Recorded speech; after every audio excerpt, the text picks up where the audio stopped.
Stay on, mate. Very dramatic pictures coming to you out of Dangerous moments here. Seton's game, isn't he? Oh, goodness. Oh. He came up bred to do nothing else but race. That's sideways. He just picked it up off the word go. It was just a natural. Oh, Glen. Glen was the man. Glen was the man. He was just unbelievably quick, and he was winning all the races. The baby-faced assassin. He was absolutely unbeatable.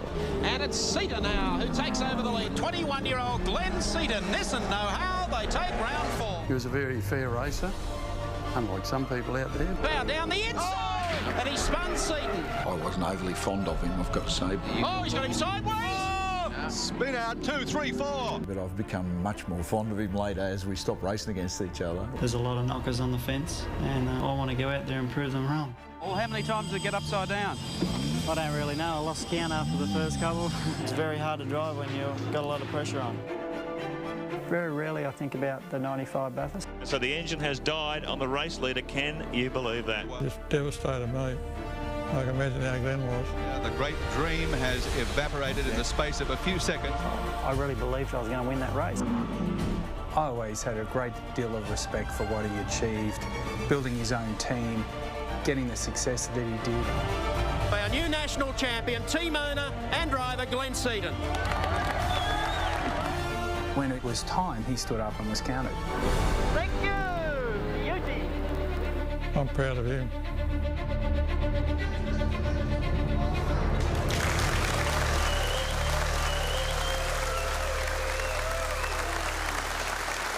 Welcome once again to Shannons Legends of Motorsport, the biggest names in Australian motorsport, the beautiful cars provided here as part of Bowden's own classic collection. We'll dig into the Seven Motorsport library for some more gems as well. A genuine champion with us today, Glen Seton, ladies and gentlemen.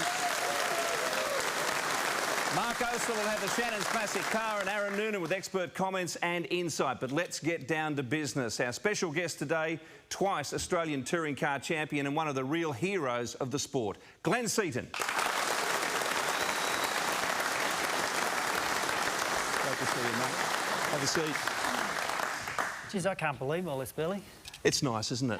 How can I be a part of this Legends stuff? It's a bit like this is your life. Iconic. Unbelievable. Tell us about the early years, because that's where the legend begins.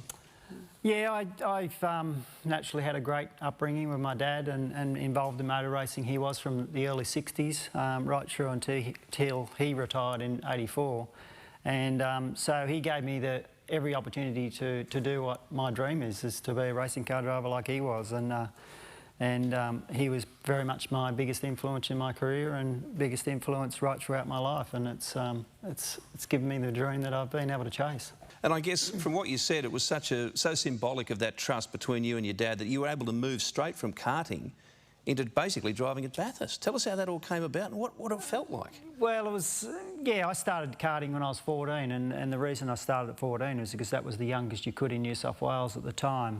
There was other states that you could start racing at 12, but New South Wales was restriction for 14. So when I moved into seniors in karting at the age of 17, I had a crash at Oran Park, which paralysed one side of my body for a short amount of time, but my dad decided that karting was a bit dangerous because naturally your body's sitting up there pretty vulnerable to concrete walls and things like that. And he said, it's time to let's go sedan car racing and put a roof around your head because you're a bit safer. And that opportunity came up was really in the age 17, and this car just here behind me was the car that was the start of my career and the first ever ting top I ever drove and got my licence in. Well, let's have a look at your first Bathurst race. Meantime, in the 3-litre class, for all those folks following the Capris, it's still young Glen Seton and his dad, Barry Seton, who lead the class in car number 55, the Alpha Couriers Ford Capri. The Capri benefit has been broken up just a little there. Second place, 64.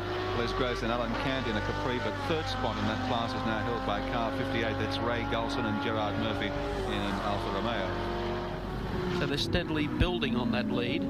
I think they would like to have as much of a lead as they can over the Alan Moffat Katayama Mazda RX-7.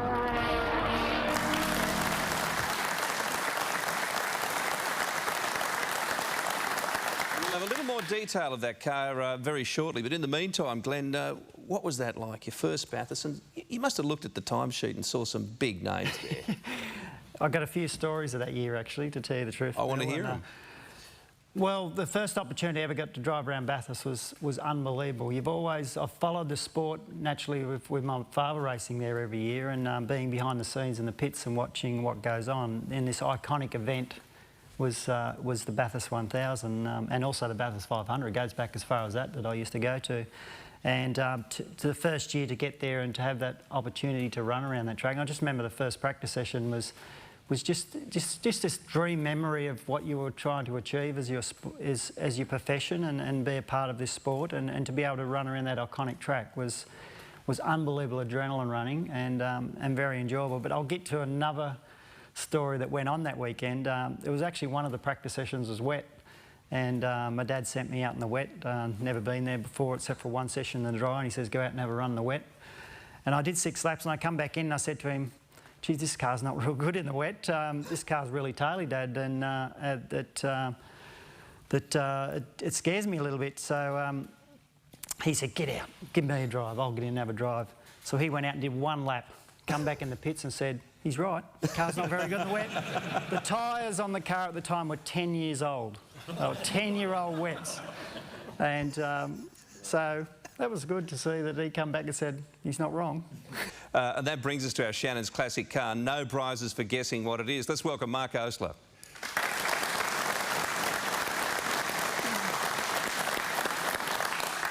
You know, when most 18-year-old blokes ask their dad if they can drive their car, it's usually to go down to the shops or hang out with their mates or take a girl out on a date.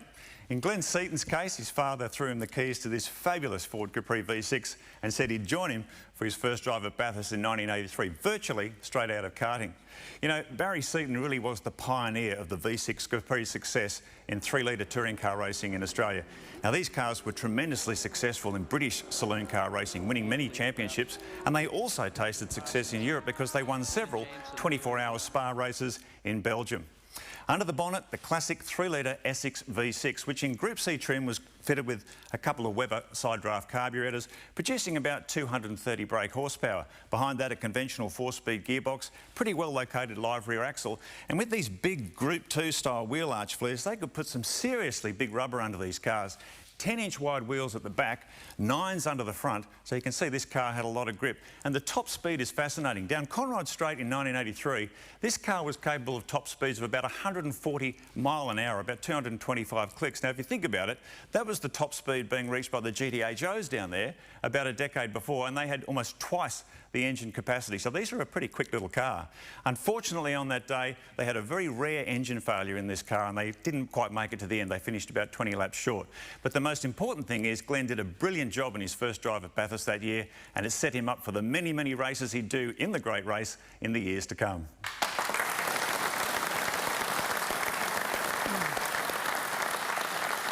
Great memories, Billy. Yeah. Like, I look at that car now, and that's the first tin-top car I ever drove. Got my licence in, spent a fair bit of time in the end of 82 to come 83 season to get my international licence, because you had to have an international licence or signatures to be able to compete at Bathurst. And 2 years later after that, Mark Scaife got his licence in that at the same track, Oran Park, 2 years later. So there's a lot of history in that car. It's my dad's last car. It's my first car, and it's also a car that Scaife did his licence in. So my son now is 16, nearly 17, and we want to get him in this car in the next not too distant future. So we've got the 3 generations that have actually been through this car. So there's a lot of memories in that car. Fantastic. Shannons, Legends of Motorsport. Back with more after this.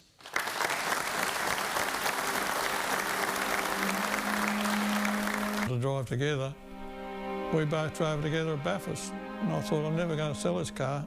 No money could buy it. Just a feeling you can't replace, running with your own son, Bathurst, you know. It's all I drive. You drive with other people and it doesn't faze you at all. But to have your own son competing with you, and mate, I don't remember the lap times, but they were very, very close to mine anyway. And he was bloody all 17. It's just something you can only dream about. when it haven't happened to you, it's just like winning Bathurst again, you know, really. Persistent rain, although that one big... Oh, he's got it sideways.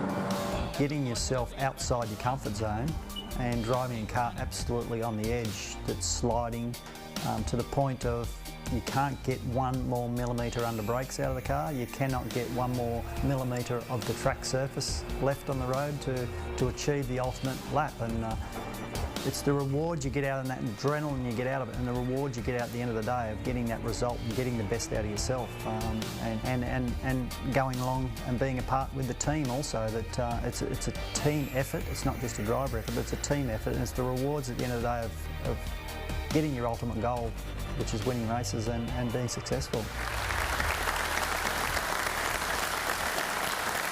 We're back with Shannon's Legends of Motorsport. Our special guest is Glen Seton. Now, tell us about the Nissan connection. Well, I was unbelievably lucky that I got the opportunity to be a part of the factory team, and how that came about was in 1984 I got to drive with Christine Gibson in the endurance races with the Nissan Exa, which was a front-wheel drive, turbocharged, basically a Pulsar. And so we went to Bathurst. We had some gearbox issues that year, but we had pretty good pace. And that opened me up to the opportunity to join the Nissan team, because at the time Howard Marsden was running the team with the Bluebirds and also the Exa. And then what came about was Fred actually took over the Nissan team, because Howard decided was stepping back to spend more time at Nissan with the new product that were coming through, and Fred took over the team. So that opportunity came up in mid-85 when Fred offered myself and my dad the opportunity to go down there and be a part of the team. My dad doing the engines and me being a part of the engines and also driving. So when I look back on it, that really opened me up to be a professional race driver, because that was the best opportunity I'd ever have to forward my career into my goals, which is to be a professional race driver in this country. And yeah, Fred was very good to us to give us that opportunity. ATCC win in Calder in '87?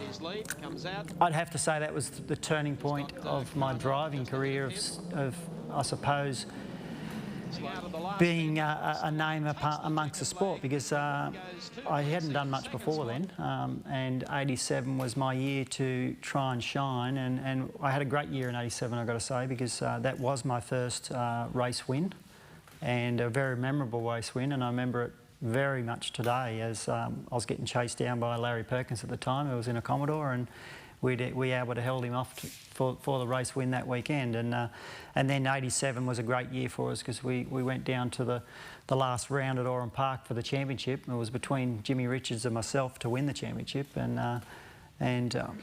although we had a ding-dong together at one stage in the event, but we also later on we had a turbo problem in that race anyway. So, but yeah, that was unbelievably rewarding and very time-changing in my career, and then go to '87 Bathurst and have some great success there, and drive with John Bowe, who was an icon of the sport at the time as well, and to run second was really good.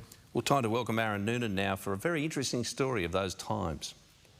Well, Billy, we know predominantly of Glen Seton as a touring car driver, but in 1988 he had a little flirtation with open-wheel racing. He competed in a few rounds of the Formula 2 Championship for the Gold Star. I've dug through the vault, through the old tapes. Here's a slice from Adelaide International Raceway. In the starter's hands, revs begin to build. That Seton on screen, 53. The flag down, the field gets away quite cleanly, and Seton a good start. Israel very quick off the inside. Barry Ward comes through in the middle of the field. Rowan Onslow is there as well. The grand discovery of touring car racing in the last couple of seasons. Seton now goes through on the inside. He might be positioned well to get up. He does so. Forceful driving, intelligent driving. After a fairly slowish start, he made a nice jump, but then the car seemed to bog down, and now intent on setting after Neil Israel. Motorcraft corner now for the final time. Checkered flag at the ready, and a huge contingent of touring car folk signal Glen Seton. He gets across the line to take this afternoon's Australian Formula 2 Championship round from Adelaide International Raceway.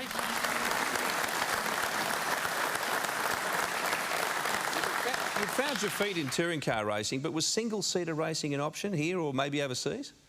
At the time, the reason I did the Formula 2 thing was Fred were actually talking to Nissan in Japan to be a part of their Group C program, their sports car program, and the opportunities came up to drive the Formula 2 car to get some single-seater experience. And really, I've got to say, it was probably, well, they're a hell of a lot easier to drive than these touring cars, sedan cars are, because naturally I come out of go-karts not too earlier from that, and they're very similar to a go-kart. So, but no, I looked at it based on, to do a professional motor racing career in this country, it's all about tin tops, the heritage and the history, and that's why I went down that road and sort of gave up the open wheeler opportunities.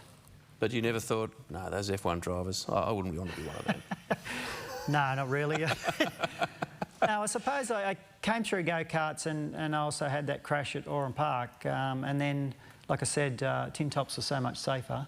And I could just see a career here in this country and staying in this country, because it's a wonderful place, Australia, and I elected to go down that road. Well, it panned out pretty well for us too. We'll have more of the Glen Seton story. You're on Shannons Legends of Motorsport after the break.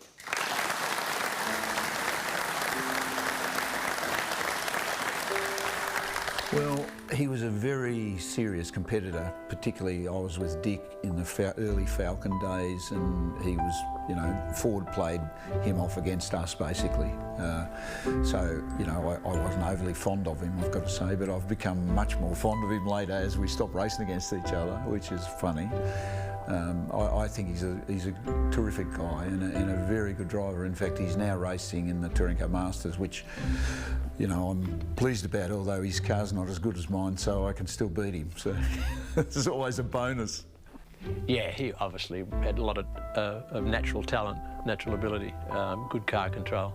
He instantly had a lot of talent, you know, and I can remember watching him in a Nissan across the top of the mountain in the wet, you know, and it was quite scary to tell you the reason, but very, very skillful. Quite an introvert, and that's a big word coming from me, but very quiet, you know, wouldn't say boo, but put him behind the wheel, and there'd be words that would be, you know, coming out that you'd never heard before. So, you know, yeah, there was two different sides to Glen. Very quiet, unassuming, didn't say a lot, but his actions spoke on the track.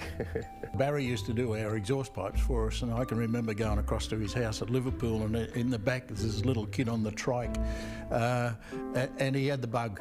Back then, he was only about 4 or 5 or 6 years of age, and he had the bug with one of those little trikes, and he'd run in and out and round the place. I go into the lounge room of the house, and there's this young kid, this big, Glen Seton. And I look over, and there's a TV, and I look over to the left a little further, and there's an engine stand and a little bench, and my Capri engine being built in the lounge room of Seto's house. Unbelievable, I couldn't believe it. And young Seto used to come out and hang around in the workshop. It was an old tin shed, nothing flash, not like these days. It was just a wrought iron shed, and just so funny, it was unbelievable, yeah.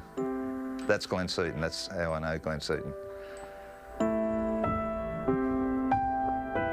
We can just watch him at work, and maybe Pete, you being a driver, like to talk us around Oran Park. Well, it's a pretty long straight here. It's a chance to slipstream as Glen passes the pits. Got the kink here. Glen probably gets on the brakes about now to settle it down through the kink. Just misses the Gemini there. Lets it float out to the edge of the track. There's, I think, a second gear corner here.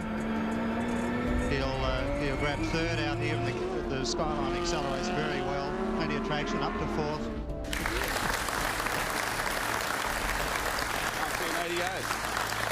I look at that vision now, Billy, and that's when the cars were good.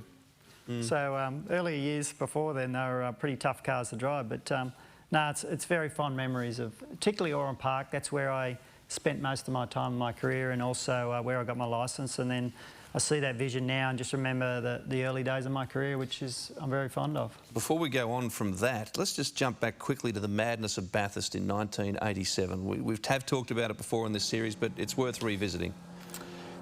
Yeah, it was, I suppose when you're 22, you're young, you're out there in a rhythm, which we were in that race in the wet.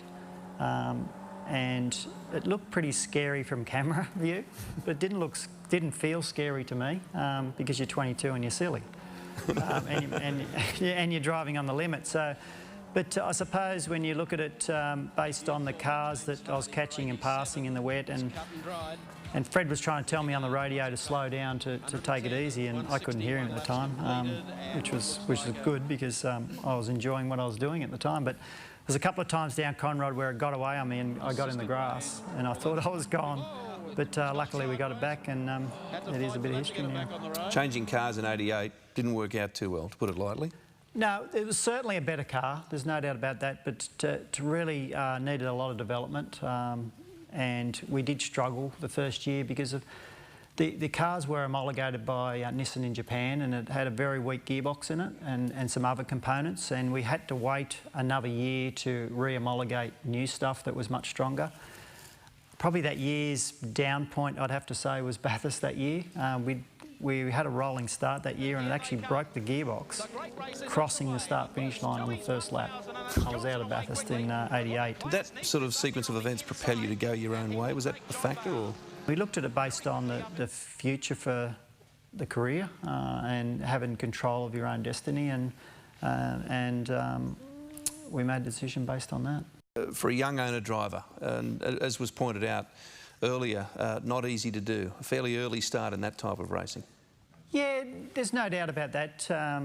Like, I think I went out on my own with my dad when I was 24, and I suppose we picked the car that was very difficult to make happen because of Sierra, and because we didn't have a lot of funds, we needed to do everything ourselves. And when you're trying to develop a car that's pretty fragile as it is in the engine department to make power out of, we spent a lot of time and effort trying to do those things ourselves and learn on the way, and our first year was a struggle, there's no doubt. And we're also involved in an accident at Lakeside that year which wrote our first car off.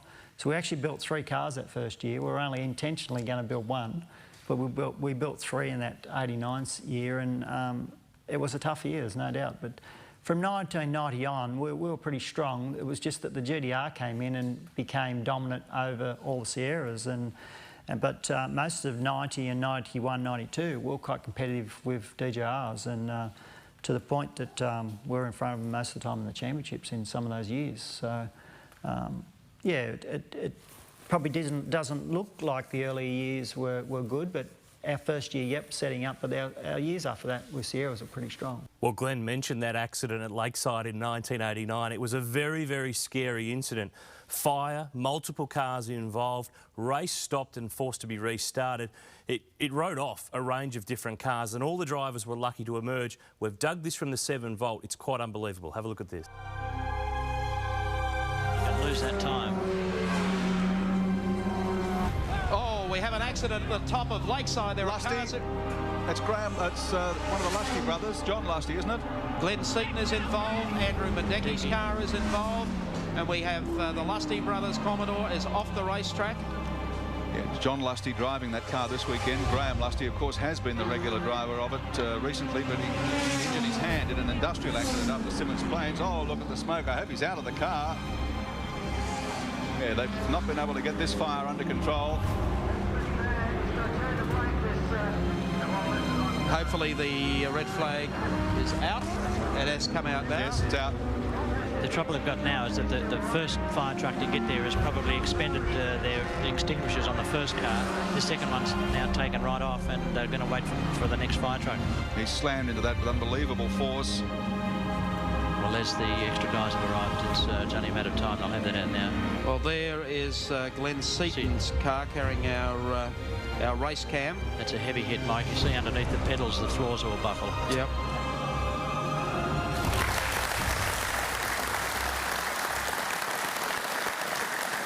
Must have been devastating. It was.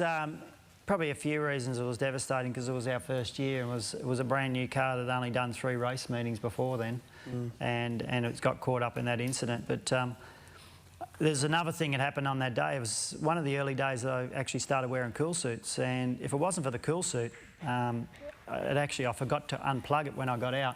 It actually pulled me back towards the car, and there was a car just went straight through as I was hopping out of the car, and the cool suit cords actually pulled me back. So If it wasn't for those things like cool suits, mightn't have gone past this year, to be honest. After the break, Aaron Noonan will join us here on the stage. On the way to the break, Glen's only touring car championship win from 1992. Two Sierras on the front row. Off the start, the two Nissans get away beautifully. And it's a full drag as they go to the first turn. The BMW got away, and it's going to be Glen Seton on the inside and Dick Johnson the outside. Now Johnson's got to get across and tuck in behind Seton. Comes up with a double at round 3 today at Simmons Plains, Tasmania. Flags down, Seton and Johnson side by side bound, the best start of the lot of them. And look for JB in the second Falcon, and here he is trying to split them as Johnson leads Glen Seton into the first turn, and Perkins up on the outside. The two Winfield Commodores go through. What a start. It's time now for Glen Seton. Down on the inside of Johnson, 280 clicks straight under the bridge into the right-hander. He's not there yet. Dick's got the inside running here. Glen's got to go. Whoa. He's done well. Very sporting driving there, Dick Johnson. And now the checkered flag is ready for Glen Seton. Here's a very happy team as they wait for their driver. Bo Seton waits for his son, Glen Seton. They come out of the final turn. And Glen Seton in car number 30, followed by Alan Jones as they come down to the line, side by side almost, for that beautiful form finish. They've done it here today at Phillip Island.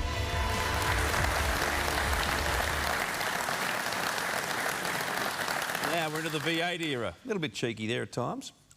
Yeah, it was. We did have some occasions with the. Probably Bowie and I had quite a few dices together, and probably good ones and bad ones. But no, it's an era that I suppose we found our feet as a team because we went into a car that was. I suppose we found it much easier to deal with compared to the Sierras, and it was a good era because.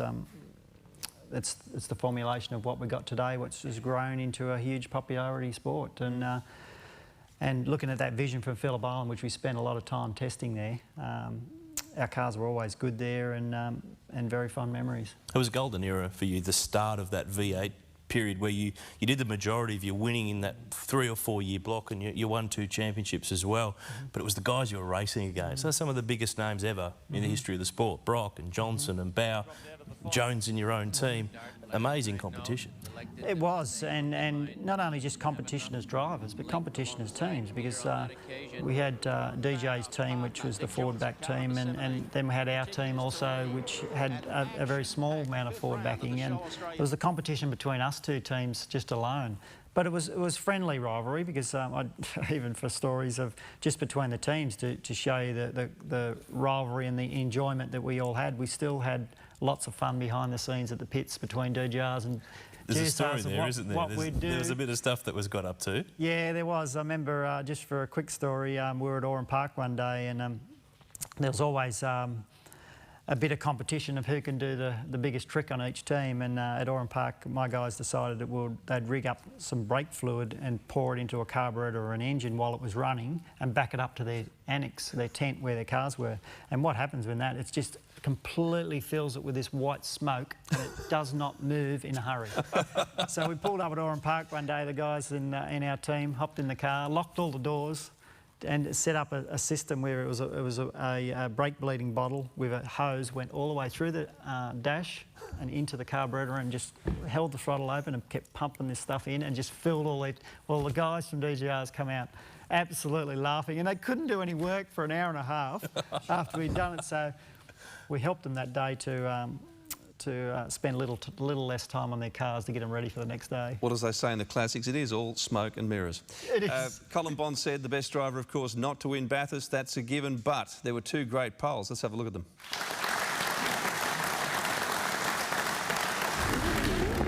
Taking the green. Yesterday, Scaife held pole here for a while, and Glen was able to come in, change tyres, go back out and take the pole position, provisional pole, back from him again. So it's been seesaw between Scaife and this man, Glen Seton, all week. Haven't they been getting some speed out of this car this week?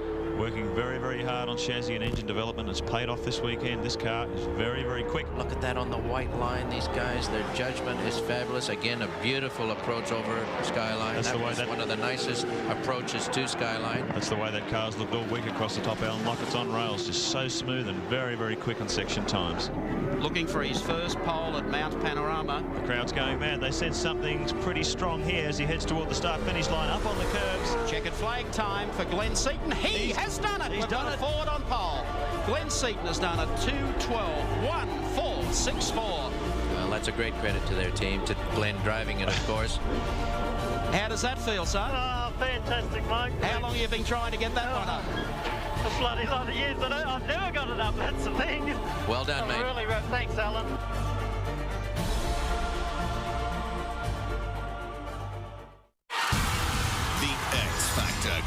Well, can you believe this? Larry Perkins is leading the race with 9 laps remaining. An engine problem for Glen Seton, and the Peter Jackson Falcon has dropped a valve, dropped a piston, something wrong with the engine. So the engine has died on the race leader. Can you believe that? Well, that is the end. Look at Bo. Bo is Barry absolutely shattered. Glen's father, winner here in 1965. Glen, a shake of the head as he backs the car off the circuit. Barry Seton in tears there. The great dream has evaporated in the space of a few seconds. I was unbelievably disappointed in the situation, and it was one that got away that day. There's no doubt about that. Commiserations, mate. Yeah, Alan. Pretty disappointing. You just can't believe it. You don't have to feel badly about it, mate. It is the toughest thing to win this race. Yeah, no Commiserations to your dad. I know how hard you've worked. Yeah, we've gone so close today. Just can't believe it. So, what avenue do you take when you need to talk to someone on the in-car camera? My approach was that I've got to take this and speak in a professional way. This is just heartbreaking, I tell you. Absolutely, because you've got a team of guys there that have really slaved for 12 months to try and achieve this. Absolutely, and to come this close, it's just, words can't explain it, really can't. Well, mate, you don't lose a race like this. We'll let you go. Thanks, Glen. Thank you. Well, that's the thing. At the time, you know you've got another chance, but looking back, how is it now? An extraordinary moment, but you did handle it like a champion. Well, as I said, it's the best way you could handle it, because it's one that got away, there's no doubt. But I look back on my career and I've been lucky. I've had the opportunities to run at that event so many times and stand on the podium. Sure, it hasn't been the top one, but it's second 3 times and third once.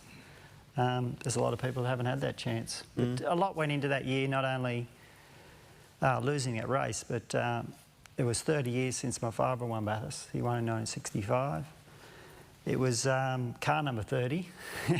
And also, Bathurst City Council, ARDC and Channel 7 put up an incentive of $30,000 on top of the prize money, or take home their Cortina that my father had actually won Bathurst in, which is still in the Bathurst Museum today. And so there's a fair bit sort of more to it than just losing that race. There's a lot of history, but yeah, it's one that certainly got away. I've always been interested to know, had you won that race, what was it? Cash or the Cortina? Well, put it this way, 1965 Cortina, was it worth 30 grand back in 1995? Probably not. So the money. So you'd probably, if I looked at it on a sensible way now and thought about it, I would have the Cortina every day of the week. But back then, when you sort of need the finances to keep racing, that was also the end of the cigarette era. So the end of 1995, we had no sponsorship to go forward. So you needed every dollar you could get to go the next step, and that's how it was. Well, it got tough, of course, at the end of the tobacco sponsorship era, but by 1999, Ford officially returned after 26 years, Ford Tickford Racing, and that was an uplift, I'd imagine, in the career. Yeah, there's no doubt about that. Any time you get Ford to back you as a race team is a great honour, because naturally it's an iconic company, and and to be so long associated with them for all those years, it was a pretty big reward. I remember too in that FTR period, I think it was 2000 at Phillip Island, you had a mammoth accident in private testing down there and it knocked you around. Yeah, there's no doubt. I look back on it now and I've got to say it definitely hindered me as a race driver after that crash, because ended up in hospital and knocked me around a fair bit. So, and that day it was actually a test day. Holden race team were there and we were there on the same day. And in the morning it'd been raining, and what actually happened was the track just started to dry, just two dry tracks, and just coming out of, just before you come onto the straight, I just got out of the two dry tracks, and once in your slicks and you're on the wet again, I just slid straight off into the grass. And back then there was no gravel traps or tyres in front of the earth bank, and I just slid off at probably 200 k's an hour, just straight into the bank, and hit on the sort of this side of the driver's side. And from there I don't know what happened, to be honest, as in where the car ended up, because it knocked me out. And I just remember waking up on the ground when the guys from HRT and Scafie was there at the time, and that were telling me what was going on, and I just remember a horrendous pain in my back at the time, which was just the broken ribs that I got from the crash. And yeah, it certainly hindered me from then on, there's no doubt. We need to take a break on Shannon's Legends of Motorsport. After the break, the Glen Seton story continues.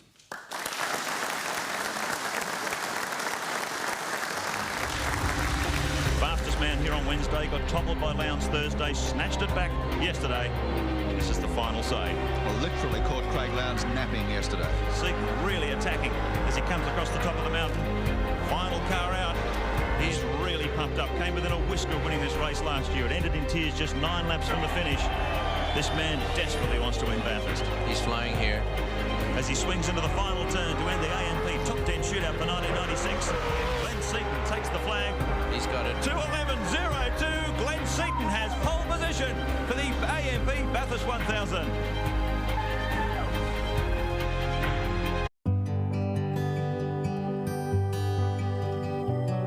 He was a very secretive guy, the way he used to go about his motor racing. He used to think about it an awful lot, and was one of the first guys to really click onto the fact that one of the most important parts about a race car is the shock absorber. So that's the way I see Seton. A quiet achiever, and he didn't sort of grandstand or chest beat or anything like that, just got about his business, you know, very methodically. And he was always there, wasn't he? He was always in the picture, and he really probably deserved more trophies than really what he got, the big time trophies. Well, I can tell you in the early V8, Glen was the man. Glen was the man. He was just unbelievably quick. I always had a great deal of respect for what he achieved, building his own team, getting the success that he did, stepping away from Gibson Motorsport, working with his dad. You know, it started off as a family business. He, you know, when it was time, he stood up and was counted. Was obviously won the championships. You know, very, very unlucky to miss out on Bathurst. Should have won Bathurst a couple of times. But I found Glen a bit like Jimmy Richards, very fair on the track, and I really can't remember ever having a drama with Glen. So he's a fantastic man. I mean, I love him. He's a great guy. And seriously could drive. I mean, he had just beautiful natural talent. I mean, that 87 vision of Bathurst in the rain was just one of the most out of control bits of driving probably in Australian history. Absolute travesty for Glen not to have won Bathurst. I mean, for what I would call, he's in the top 10 drivers of all time in this country. And for him not to have won Bathurst, you know, it saddens me. I remember that 95 thing very clearly, and you know, he's the picture on his dad's face and the effect that it had on Glen at that time was extraordinary.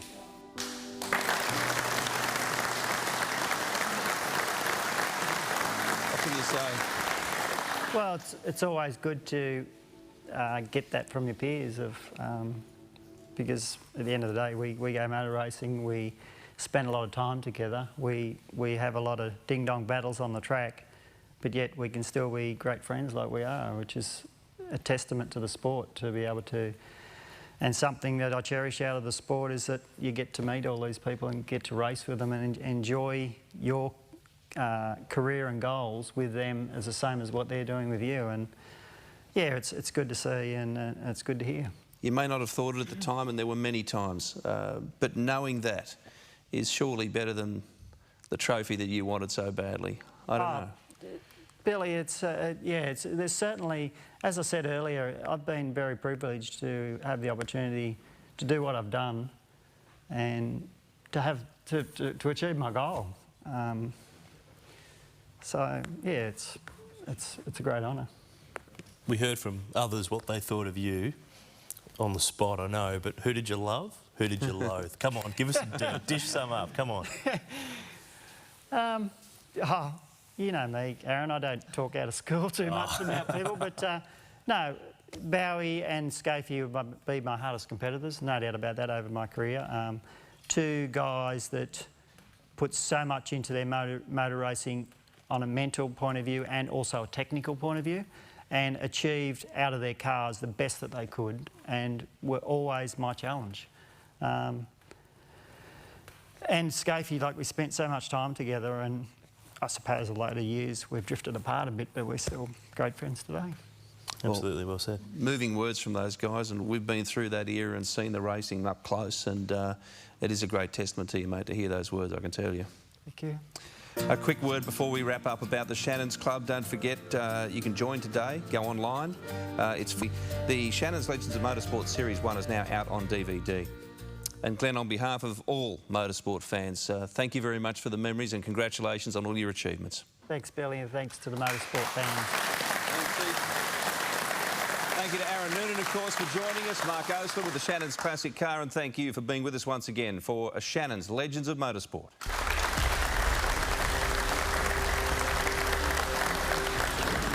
There's Norm Beattie in his Holden Monaro. Norm Beattie, obviously growing up, he was the man. The Monaro's unbelievably fast. But the Gagans, of course. Really successful, flamboyant racer. Harry was different, you might say, but there was always method in his madness. Bob Jane, to me, I don't think he'd done the right thing by the sport.